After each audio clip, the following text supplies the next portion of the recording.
तो हाय दोस्तों, मैं हूं नितिन और स्वागत है आपका study with student with study channel पर। तो कैसे हैं आप लोग? तो सबसे पहले हम शुरू करते हैं। आज मैं क्या पढ़ाने वाला हूं। पहले के क्लास में मैं मात्रक तथा बीमा का पार्ट 1 पार्ट 2 ले चुका हूं।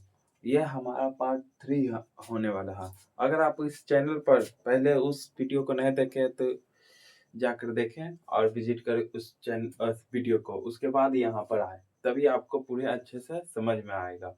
हम इस चैनल पर सभी प्रकार की तैयारी करा रहे कॉम्पिटिटिव एग्जाम का। अभी साइंस से स्टार्ट किए हैं, फिजिक्स का। आप इस चैनल को ज्वाइन करें, आगे आपको बेस्ट से बेस्ट वीडियो मिलेगी।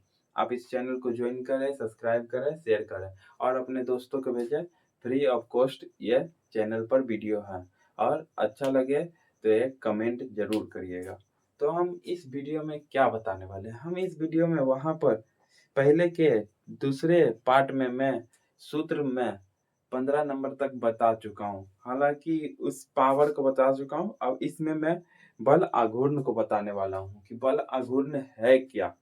बल आघूर्ण क्या है 16 नंबर पर।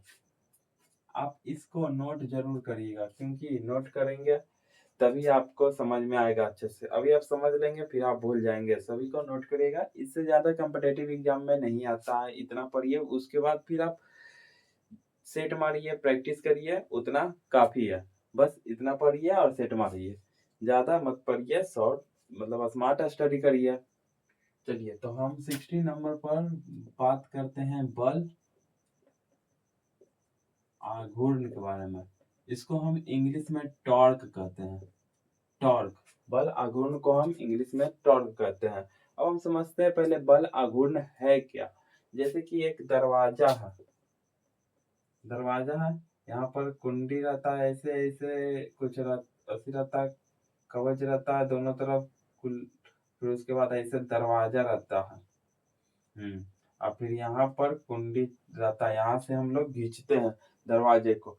तो इसके जो दूरी है ये मैक्सिमम बनाया जाता है दम कुंडी से दूरी तक। क्यों? जैसे कि हम पेचकस कुछ कसते हैं, जैसे नट है कस रहे हैं, यहाँ से कसने वाला रहता है तो लंबा कसते इधर से ऐसे ऐसे कसते हैं। क्यों? क्योंकि बल आघूर्ण के कारण। बल आघूर्ण का फॉर्मूला ही होता है बल बल इंटू कक्ष से दूरी।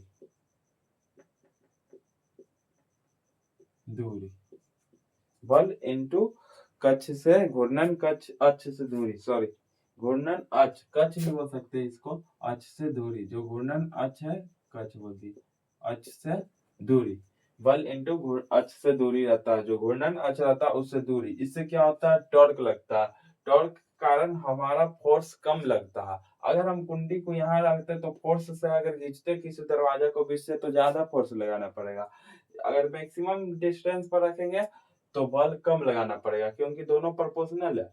अगर ये ज्यादा करेंगे, दोनों प्रोपोर्शनल नहीं है। क्योंकि अगर बल ज्यादा कर बल कम लगाएंगे तो बल अक्ष से दूरी ज्यादा रहेगा तो बल कम लगेगा। अगर अक्ष से कम दूरी रहेगा, घूर्णन अक्ष से कम दूरी रहेगा तो बल हमको ज्यादा लगाने पड़ेगा। तो इसका क्या हो जाएगा? इसका मात्रक हो जाएगा बल का न्यूटन मीटर। न्यूटन मीटर हो जाएगा। इसको हम ऐसे भी लिख सकते हैं केजी मीटर पर second square into metre equal to, यहाँ पर लिख देते हैं kg metre square s minus 1, sorry 2। फिर उसके बाद हम यहाँ पर बीमा लिख सकते हैं कि M L square T minus 2। बीमा भी हो गया हमारा। चलिए, अब 17 नंबर पर आते हैं हम। 17 नंबर पर हमारा है गुरुत्वाकर्षण नियतांक। गुरुत्वाकर्षण नियतांक क्या है? गुरुत्वाकर्षण नियतांक। गुरुत्वाकर्षण नियतांक क्या है? गुरुत्वाकर्षण नियतांक ग्रेविटेशनल कांस्टेंट क्या होता है? आप ये फॉर्मूला जानते होंगे, F equal to G m1 m2 by R square. यह होता है फोर्स का फॉर्मूला। अब हम आपको अच्छे से समझाते हैं। जैसे कि ये पृथ्वी है और ये सूर्य है, सन। इसका जो मास है ये m1 हो गया, इसका मास m2 हो गया। और इसके बीच का दूरी को कहेंगे r। r कहेंगे दोनों के बीच की दूरी को, केंद्रक मान के यहाँ से ले चलते हैं। और इनके जो बीच लगता है फोर्स, उसी को यहाँ पर दर्शाया गया एफ को। इनके द्वारा इधर की ओर फोर्स लगता है, इनके द्वारा इधर की ओर फोर्स लगता है, तो अट्रैक्शन से दोनों घूमता। तो उसको कांस्टेंट करने के लिए कि इसका मान टोटल कितना होगा, जी का यूज किया जाता है। जी को ही ग्रेविटेशनल फोर्स कहते हैं, जिससे हमारा गुरुत्वीय त्वरण निकलता है, गुरुत्वीय पृथ्वी का फोर्स निकलता है, कितना फोर्स से अट्रैक्ट कर रहा है पृथ्वी सन को और सन पृथ्वी को। यहाँ तक हम समझ गए हैं। तो जी निकालने का फॉर्मूला बन जाएगा जी इक्वल टू एफ इधर चल जाएगा था F R square m1 m2। ये हो जाएगा जी का फॉर्मूला। चलिए हम यहाँ से मिटाते हैं। आपको पूरे अच्छे से डिटेल में मैं पढ़ाऊंगा। यहाँ पर थोड़े थोड़े पढ़ाकर सूत्र में, मात्रक और बीमा में सिर्फ बता रहा हूँ, और फिर आपको चैप्टर बाय चैप्टर सभी को पूरे डिटेल से पढ़ाया जाएगा। तो आप टेंशन मत लीजिए। इसका फॉर्मूला हो जाएगा बल इंटू दूरी स्क्वायर बटा द्रव्यमान का गुणनफल, मतलब द्रव्यमान का केजी इंटू केजी गुणनफल। इसका फॉर्मूला यही हो जाएगा F R square m1 m2। इसको हम बोल सकते हैं newton metre square kg square. F को हम न्यूटन बोल सकते हैं, न्यूटन मीटर स्क्वायर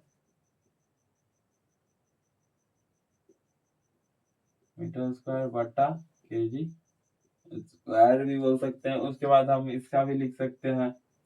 इसका हम कैसे बनाएंगे, केजी बीमा कैसे बनाएंगे, केजी मीटर स्क्वायर है तो इसका हो जाएगा kg metre by second square into metre square. इसका हो जाएगा केजी स्क्वायर। तो एक केजी से एक केजी कट गया तो बच जाएगा केजी इनवर्स में हो जाएगा, और फिर मीटर क्यूब, और फिर सेकेंड -2। ये हो जाएगा टोटल। ये यहाँ पर हो जाएगा। उसके बाद हम इसको लिख सकते हैं,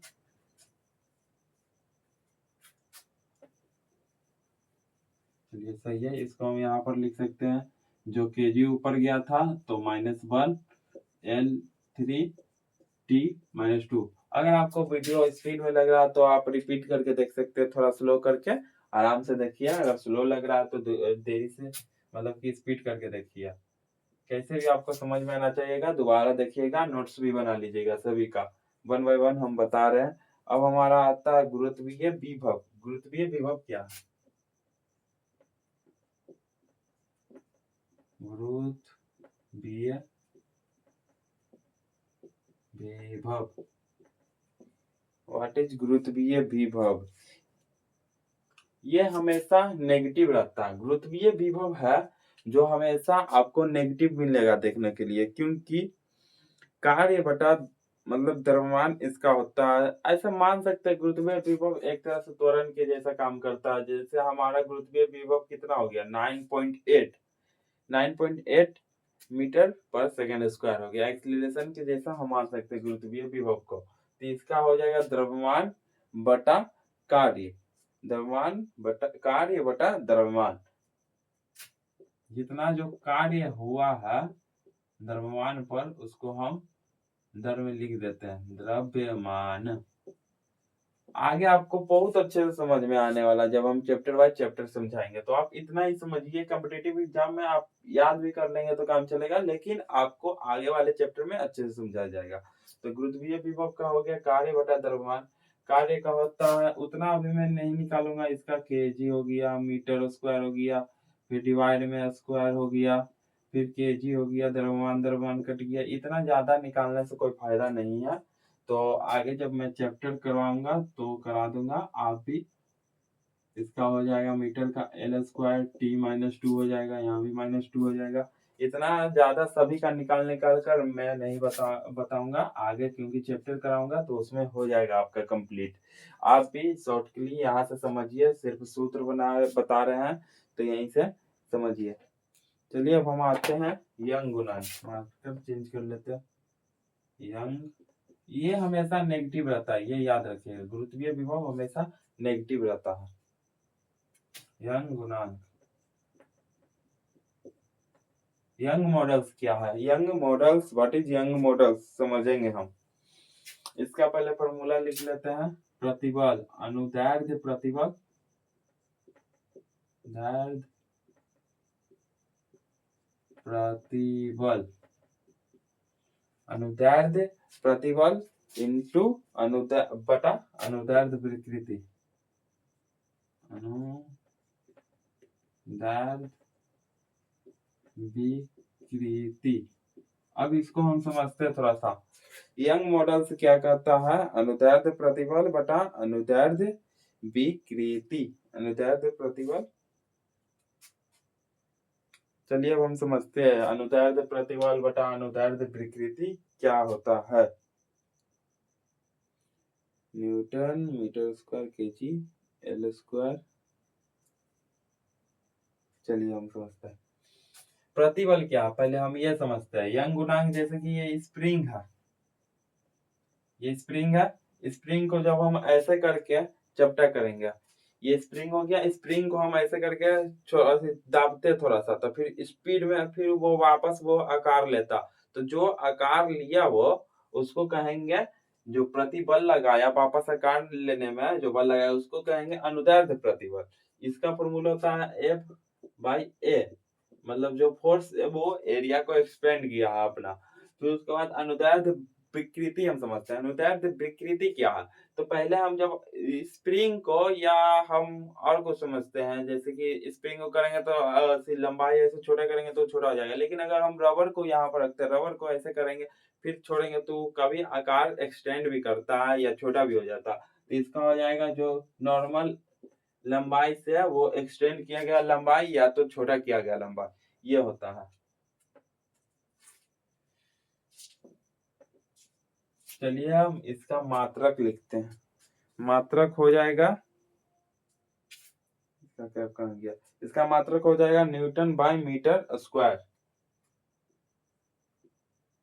न्यूटन बाय मीटर स्क्वायर। फिर हम केजी लिखेंगे, फिर मीटर लिखेंगे, फिर स्क्वायर लिखेंगे। देखिए ऐसे kg metre by second square into metre square, फिर मीटर से मीटर काटेंगे, फिर हो जाएगा केजी, फिर मीटर माइनस, फिर उसके बाद सेम वही वाला झंझट नहीं रखते हैं, आप समझिए और खुद से लिख लीजिए, उतना तो आपको आ ही गया होगा। चलिए हम डायरेक्ट लिख देते हैं यहाँ पर।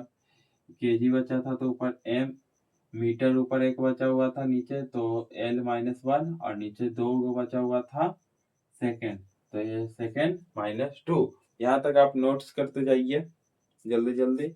अब हम यंग गुणांक समझ गए हैं। और इसका एक और बात जो कि बहुत ही इम्पोर्टेंट है, इसको हम पास्कल भी कहते हैं। इसका जो मात्रक है उसको हम पास्कल भी कहते हैं, ये ध्यान रखिएगा। पास्कल ये बहुत सारे एग्जाम में पूछा हुआ सवाल है, पास्कल किसका मात्रक है। अब हम आगे समझते हैं वेग प्रवणता।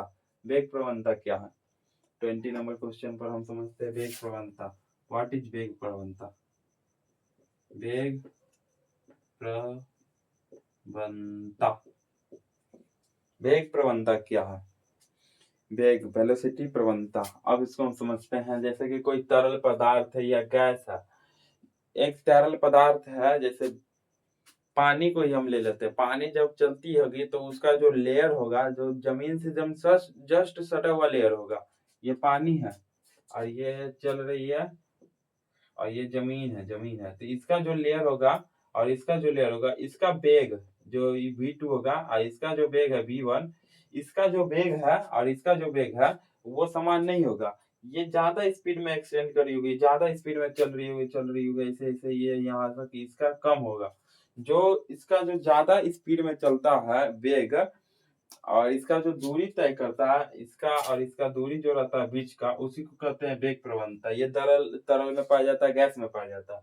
तो इसका फॉर्मूला होता है वेग बटा दूरी, वेग बटा दूरी। इसको हम ये भी लिख सकते हैं v2 minus v1 by metre, ऐसा। तो इतना लिखने का जरूरत नहीं है। चलिए, वेग बटा दूरी हो गया। इसका हम फॉर्मूला अब कैसे निकालेंगे?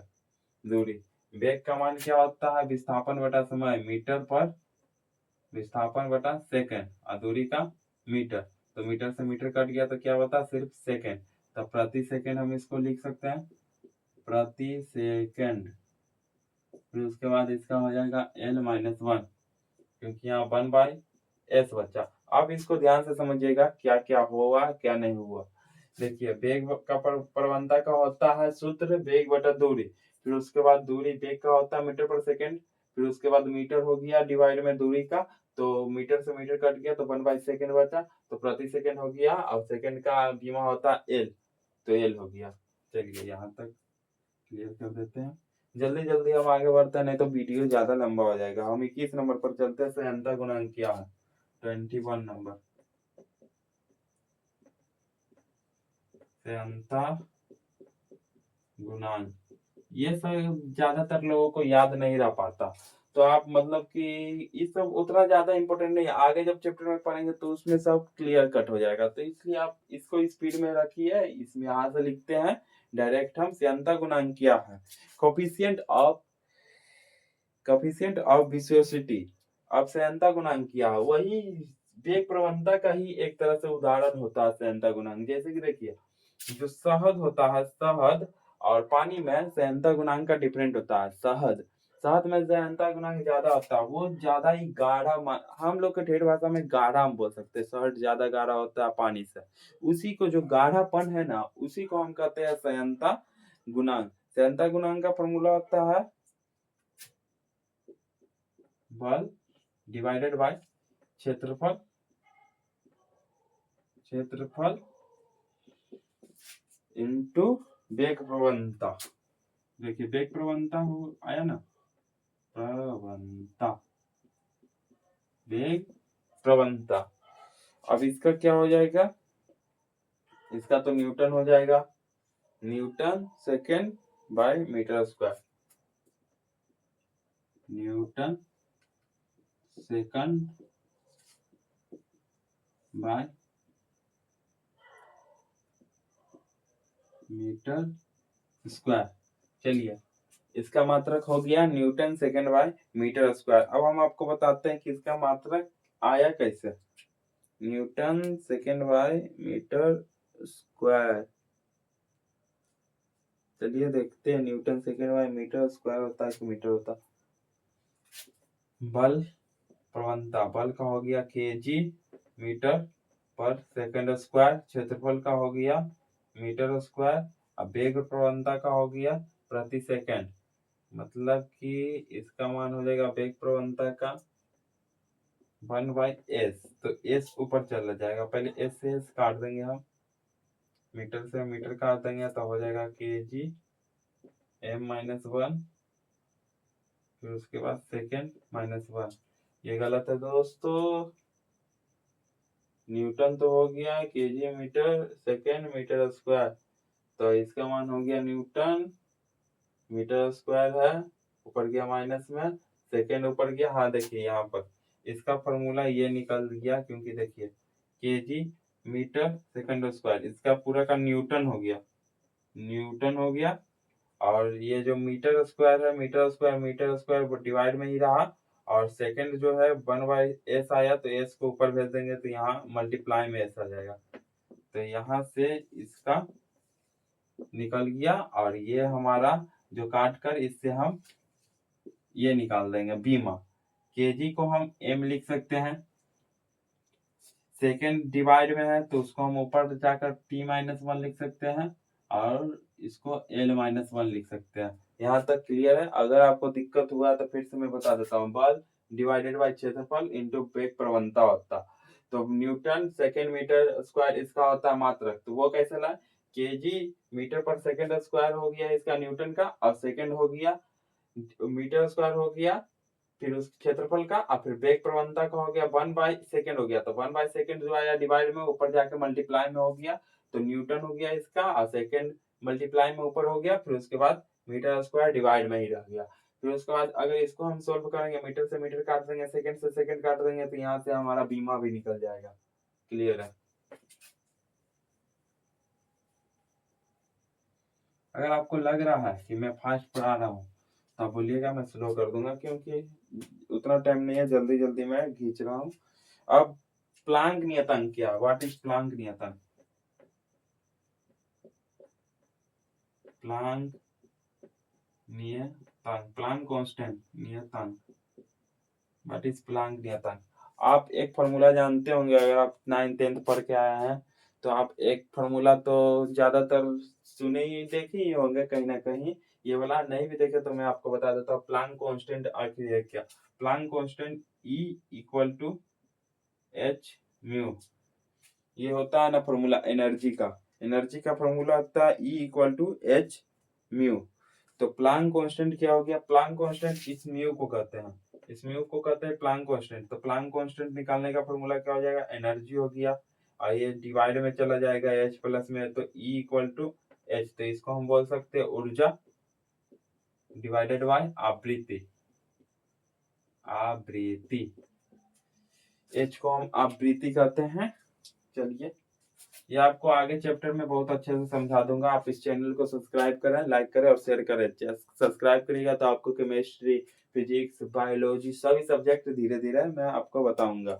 आवृत्ति हो गया, उसके बाद इसका क्या हो जाएगा? आवृत्ति को हम सेकंड भी कर सकते हैं, इसका ऊर्जा का तो जूल हम लिख सकते हैं मात्रक में, जूल, और आवृत्ति, आवृत्ति को हम सेकंड कहते हैं, सेकंड।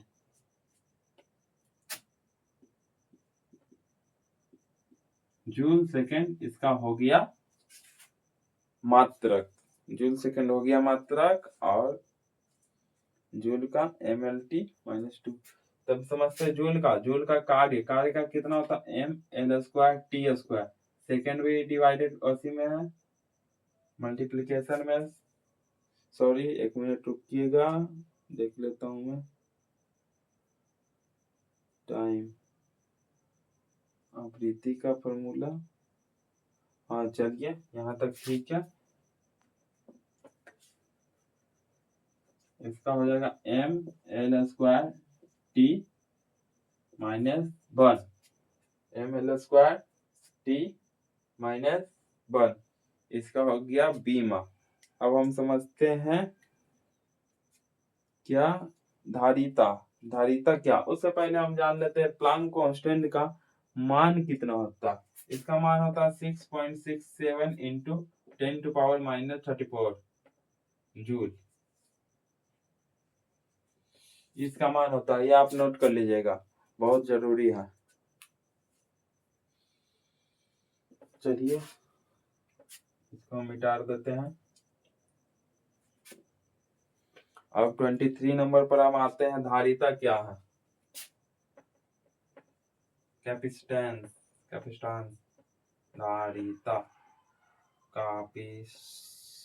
सॉरी इंग्लिश नहीं लिखते, हिंदी सही है।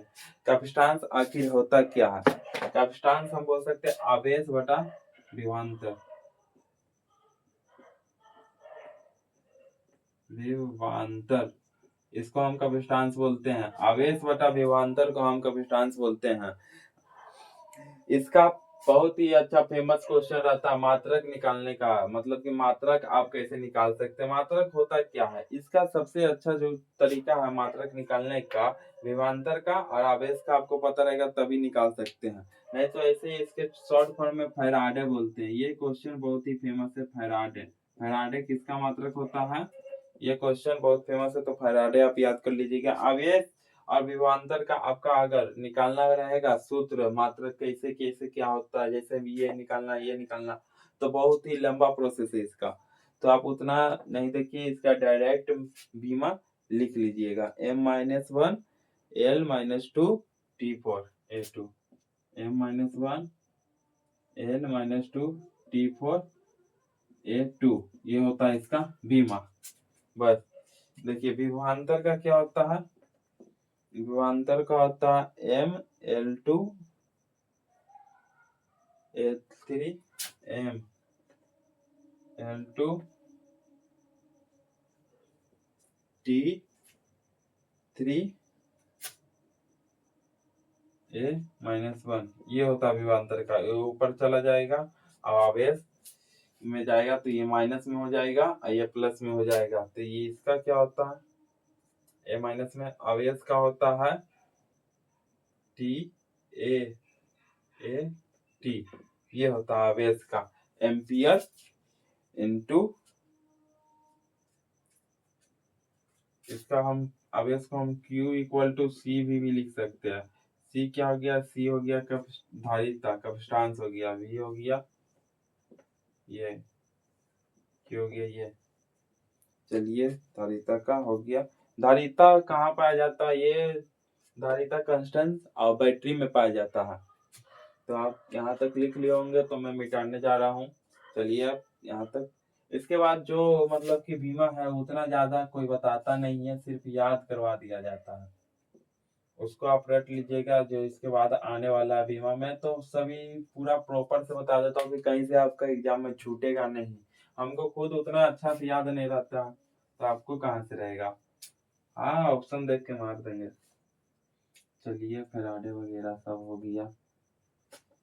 थोड़ा तो कठिन होता है स्टार्टिंग में पढ़ाने में, आप समझिएगा। थोड़ा देख लेते हैं इधर उधर से बस। बाकी आधा से ज्यादा याद है हमको, थोड़ा दिक्कत होता है ताकि कुछ गलत मैं पढ़ा ना दूं। आप इस चैनल को सब्सक्राइब करें, शेयर करें ज्यादा से ज्यादा, क्योंकि आपका वीडियो अच्छा से अच्छा मैं प्रयास करूंगा बनाने का। अभी स्टार्टिंग में इतना कर रहा हूँ बहुत, फिर जब धीरे धीरे मैं आगे ग्रोथ करूंगा तो और अच्छा से प्रिपरेशन करके पढ़ाऊंगा। अभी तो क्या होता है कि हम खुद पढ़ते हैं, खुद पढ़ाते हैं, फिर ट्यूशन पढ़ाते हैं तो टाइम उतना बचता नहीं है प्रिपरेशन करने का। उसी में हम रात को 12 बजे 1 बजे 2 बजे शूट करते हैं ताकि हमारा एक्सपीरियंस बढ़े। आप भी कुछ ना कुछ टाइम करते रहिए। एक तरह से आपको ये सब रील्स बनाने तो अच्छा ही है। रील्स बनाओ, फालतू टाइम वेस्ट करो, इधर देखो उधर देखो, इससे आप ट्राई करिए ग्रो अप करने का। तो आप ज्यादा से ज्यादा शेयर करिए भाई के नाम पर। चलिए अब हम जानते हैं चालकता क्या है, घनत्व क्या है। तो उससे पहले हम इसको हम पूरा लिख देते हैं। चालकता घनत्व इसको हम पूरा अच्छे से लिख देते हैं, क्योंकि जो चालकता है, घनत्व है और फ्लक्स है, प्रतिरोधकता है, गुप्त ऊष्मा है, सभी को आपको जानना जरूरी है। और इतना इतना इसको समझा देंगे थोड़ा बहुत, फिर आगे चैप्टर में हम आपको और अच्छे से समझाएंगे, तो उतना आप टेंशन मत लीजिएगा। चलिए हम लिख देते हैं चालकता क्या है। चालकता चालकता हो गया, इसका हो जाता है 1 बाय प्रतिरोध, इसका ohm minus 1 M minus 1 L2 minus 1 T3 A2। और उसके बाद धारा घनत्व, धारा घनत्व धारा घनत्व क्या है, विद्युत धारा बाई क्षेत्रफल, एम्पियर मीटर स्क्वायर, एम्पियर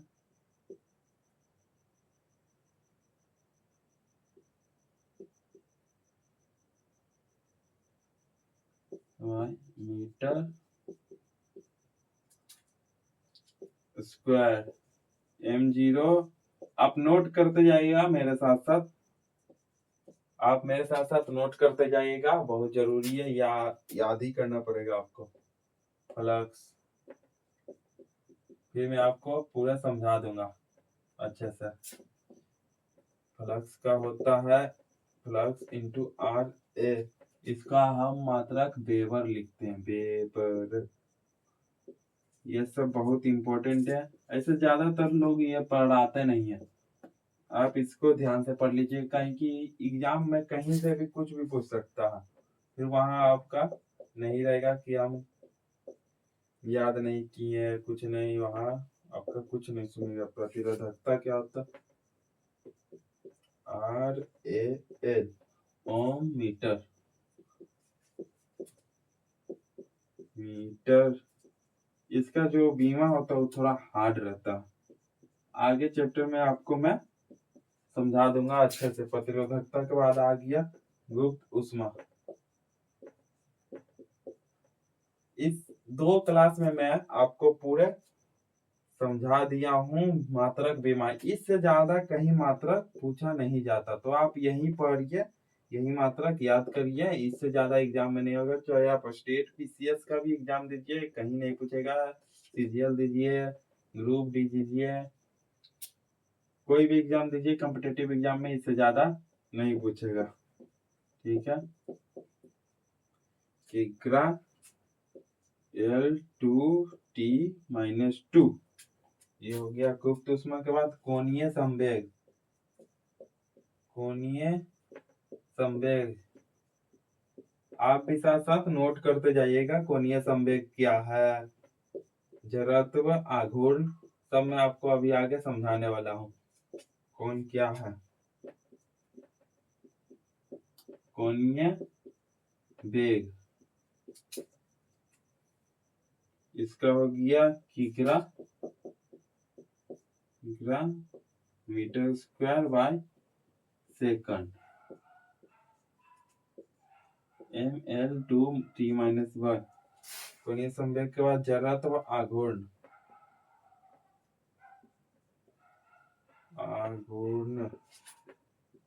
द्रव्यमान इंटू परिभ्रमण त्रिज्या का square, kilometre square mL square. उसके बाद आ गया भार। लास्ट भार, द्रव्यमान इंटू गुरुत्वीय त्वरण, kg मीटर S-2 या N भी बोल सकते हैं इसको, LT-2। चलिए तो हम समझते हैं कि क्या क्या है। थोड़ा सा फोकस करिएगा स्टार्टिंग से। चालकता क्या है, अब हम समझते हैं चालकता क्या है। जब हमारा ऐसी होता है, फ्लो करता है। चालकता क्या है, जब हमारा विद्युत धारा फ्लो करता है। जब विद्युत धारा फ्लो करता है तार में, तो उसको जो स्पीड में फ्लो करने का जो शक्ति है, चालकता उसकी मदद करता है फ्लो करने की शक्ति को। जब विद्युत धारा फ्लो करता है तो उसकी शक्ति को मदद करता है। जैसे कि आप जान सकते हैं कि चांदी का चालकता ज्यादा होता है। चांदी का, इसको हम कंडक्टेंस बोलते हैं, कंडक्टर बोलते हैं, सॉरी कंडक्टर बोलते हैं इसको, कंडक्टेंस भी बोलते हैं इसको। चालकता को कंडक्टेंस बोलते हैं। यह प्रतिरोध का वैसे रहता है, विपरीत रहता है, अनुक्रमानुपाती रहता है। अनुक्रमानुपाती रहता है चालकता प्रतिरोध का। ओम माइनस मीटर इसका रहता है मात्रक, और बीमा रहता है M1 L-2 T3 A2 चालकता का। चालकता क्या होता है आप जान सकते हैं, चांदी का चालकता ज्यादा रहता है, इसीलिए वो ज्यादा महंगा बिकता है एल्यूमिनियम तांबा के अपेक्षा। उसके बाद धारा घनत्व क्या है। धारा घनत्व क्या है, विद्युत धारा का क्षेत्रफल जो चालक, एक मायने में धारा घनत्व होता है जब हमारा विद्युत धारा फ्लो करता है तार के माध्यम से, कुछ एरिया को वहां से लिया जाता है और उसके अंदर का घनत्व को निकाला जाता है। कुछ एरिया को लिया जाता है, उसमें कितना विद्युत धारा फ्लो कर रहा है, कितना स्पीड में फ्लो कर रहा है, उसी को हम धारा घनत्व कहते हैं। धारा घनत्व को हम एम्पियर बटा मीटर स्क्वायर से कहते हैं। इसका बीमा होता है M0 L-2 T0 और A होता। उसके बाद फ्लक्स क्या है,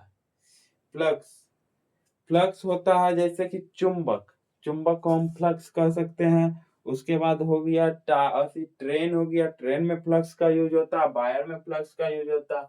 ये R×A होता है। इसका जो सबसे मेन है, ये आपको याद करना, वेबर। इसका जो मात्रक होता है वो वेबर होता है। इसका बीमा हम mL² T-2 A-1 लिख सकते हैं। उसके बाद आता है प्रतिरोधकता। जब हमारा, अभी मैं बताया कि चार तार में जब हम विद्युत धारा को फ्लो करवाते हैं तो उसमें जो थोड़ी मात्रा में रोकता है ना कुछ, उसको प्रतिरोधकता कहते हैं। प्रतिरोधकता, प्रतिरोध यही कहलाता है प्रतिरोध। जो रोकने के, जैसे कि तांबा में प्रतिरोधकता ज्यादा होता है इसलिए उसमें फ्लो कम करता है, चालकता कम होता है। लेकिन चांदी में प्रतिरोधकता कम होता है इसलिए चांदी में चालकता ज्यादा होता है, उसमें स्पीड में फ्लो करता है। तो चलिए यहाँ पर P इक्वल टू RAL हो गया। RAL ओम मीटर इसका होता है मात्रक, और इसका बीमा होता है ML3 T-3 A-2। अब गुप्त ऊष्मा क्या है? गुप्त ऊष्मा हम उदाहरण से समझते हैं। गुप्त ऊष्मा क्या है? जब हमारा बर्फ वैसे द्रव में बनता है तो उस गुप्त ऊष्मा के तहत बनता है। जब हमारा द्रव भाप बनता तो गुप्त ऊष्मा, जो उसके अंदर ऊष्मा रहता है उसके तहत वो अपना पोजीशन चेंज करता है, वो अब अपनी अवस्था चेंज करता है। गुप्त ऊष्मा उसी को कहते हैं। ऊष्मीय ऊर्जा बटा द्रव्यमान, उसका जितना द्रव्यमान में चेंज हुआ है उसके अकॉर्डिंग होता है। ऊर्जा का हो गया जूल और द्रव्यमान का किग्रा, इसका हो गया L² T-2। जूल का निकालेंगे, किग्रा से किग्रा कट जाएगा, L2 और -T-2 बचेगा। कोणीय संवेग किया। कोणीय संवेग एक तरह से पहिया हो गया, तो उसको लुढ़काना नहीं है, पहिया को एक ही जगह पर ऐसे करके घुमाना है, बस ऐसे ऐसे घुमाना है एक ही जगह पर, तो उसमें कोणीय संवेग उत्पन्न होता है। उसका जो जड़त्व आघूर्ण है, जो एक जगह, वो एक ही जगह है पहिया, उसको हम रोल नहीं करेंगे, रोलिंग के माध्यम से हम रोल करके नहीं जाएंगे तो उसमें तो विस्थापन आ गया। नहीं, जरा तुम कोणीय संवेग में मतलब हो गया कि एक ही जगह स्टॉप है, उस पहिया को गोल गोल घुमा रहे हैं, जो उसके अंदर आघूर्ण हो गया, और कोणीय वेग जो ऐसे ऐसे घूमा उसको हम कहेंगे कोणीय संवेग। किग्रा मीटर स्क्वायर बटा सेकेंड हो गया, और इसका बीमा हो गया ML² T-1। उसके बाद जड़त्व आघूर्ण क्या होता है? जड़त्व आघूर्ण होता है द्रव्यमान इंटू परिभ्रमण त्रिज्या का स्क्वायर। हमारा पृथ्वी इसका सबसे अच्छा उदाहरण है जड़त्व आघूर्ण का। हमारा पृथ्वी जो है उसमें द्रव्यमान भी होता है और एक ही जगह पर परिभ्रमण करता है, वही उदाहरण हो गया। इंटू में केजी मीटर स्क्वायर इसका हो जाएगा मात्रक, और इसका बीमा हो जाएगा ML²। अब भार समझते, वेट क्या है? वेट, हमारा जो पृथ्वी है उस पर गुरुत्वीय त्वरण लगता है। पृथ्वी पर नहीं, सभी जगह गुरुत्वीय त्वरण होता है। जैसे चंद्रमा पर थोड़ा कम होता है, ज्यादा होता है, अंतरिक्ष में गुरुत्वीय त्वरण नहीं होता, सॉरी, गुरुत्वीय नियतांक सब जगह होता है लेकिन गुरुत्वीय त्वरण नहीं होता। गुरुत्वीय नियतांक से अट्रैक्शन होता है, सभी एक दूसरे से, लेकिन गुरुत्वीय त्वरण पृथ्वी पर होता है, जो कि चंद्रमा के द्वारा, पृथ्वी, सूर्य और चंद्रमा के आपस में अट्रैक्शन फोर्स के द्वारा उत्पन्न होता है। तो जो हम खड़े यहाँ पर, गुरुत्वीय त्वरण के माध्यम से हमारे को पृथ्वी खींच रही है नीचे की ओर, बनाए रखी अवस्था से, और हमारा जो ये बॉडी पार्ट है ये द्रव्यमान में है, तो उसी को जो हम इस पर दबाव बना रहे हैं हमारे बॉडी पार्ट द्रव्यमान द्वारा गुरुत्वीय त्वरण पर, इन दोनों को मल्टीप्लाई करके निकालते हैं हमारा वेट, भार। इसका भी न्यूटन होता है मात्रक, और केजी मीटर पर सेकंड स्क्वायर इसको हम कह सकते हैं ML/T-2 इसका बीमा होता है। तो यहीं तक था वीडियो। आपको वीडियो कैसा लगा? थोड़ा स्पीड या स्लो का प्रॉब्लम होता है तो अभी अभी मैंने स्टार्ट किया, तो थोड़े धीरे धीरे आगे प्रोग्रेस होगी। आप यहाँ तक पढ़ लीजिए, फिजिक्स में इससे ज़्यादा नहीं आता। और हमारे चैनल को शेयर करिए ज़्यादा से ज़्यादा, बन के सब्सक्राइबर जल्द से जल्द करवाइए। आपको बहुत सारे PDF और इस पे जानकारी मिलेगी, सभी तरह के एग्जाम कैसे होता, क्या होता। आप मेरे साथ बने रहेंगे, ये चैनल अब कभी खत्म नहीं होने वाला, आगे वीडियो मिलते रहेगा। फ्री ऑफ कॉस्ट इस पर पढ़ाई होता, स्टूडेंट विथ स्टडी। अगर आपको थोड़ा सा भी इसमें समझ आया होगा, थोड़ा सा भी ज्ञान मिला होगा इसके माध्यम से, तो आप शेयर जरूर करिएगा और एक सब्सक्राइब मेरे लिए जरूर करिएगा। Thank you.